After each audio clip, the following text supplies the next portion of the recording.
So, working at a mental health company like Alma, you're probably more aware than most of the importance and like the skills you need to, or the strategies, I guess, for taking care of your own mental wellness and also take care of the business.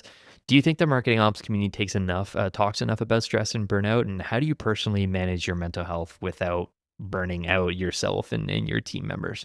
Yeah, this is a great question. I think marketing ops, naturally comes with like a heavy mental load in terms of like context switching all of the time and things like that. It's interesting because I've seen a few more people talk openly about burnout over the past few years, a little bit more on LinkedIn. I've seen that, but then it's also balancing with, this marketing ops world that we're in of everyone's always trying to be like the top person that knows like the tech or is using the newest tool or is, up to date on like this API or that API. So sometimes it's hard to keep up, and that I think can add to some of that mental load as well, just in this community in general. Yeah, so what do you think like companies should be doing better to support the well-being of ops bros who are kind of quietly carrying a lot of stress? Maybe that's not like visible as visible as some of the other teams. Like, where does your mind go?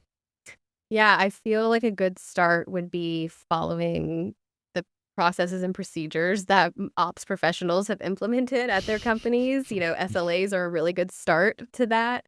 A lot of times I see, you know, someone's coming back with this, "Oh, this is urgent, so, like, I know we have the SLAs, but can we just make an exception this time?" And it's like, if we're making an exception for everything, then we're actually not respecting the process, and, as most ops professionals are very process oriented as well, so I think that can add to that, mental strain, trying to balance, how to be a little bit more agile, but also follow process as well. Yeah, I know we have SLAs, but it's just like Yeah.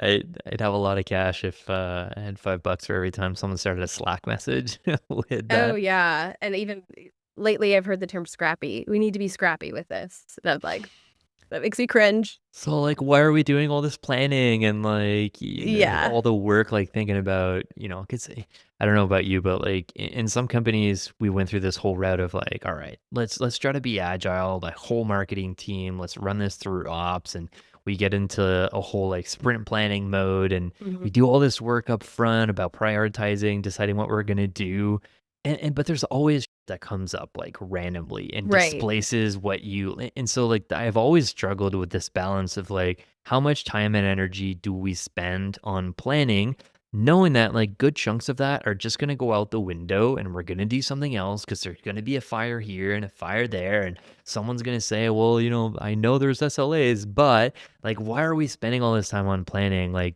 I'm an ops person at heart, and I know that the importance of planning, but I've been at some companies where it's just like, let's be agile, but also like agile to them means like not sprint planning and deciding what we're going to do in like small chunks. For them, it's just like have buffer room in your day to just do what I want you to do.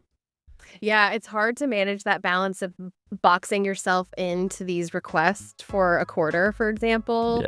Yeah. We historically on the MOPS team had done quarterly planning where we were doing capacity planning as well, because Hmm. we do have a lot of external resources. And this is the first quarter where I'm like, we're not doing that anymore because we have too many things that come up, and then things that come up at the beginning of the quarter, and then they just kind of fall flat or they can't be done for XYZ reason.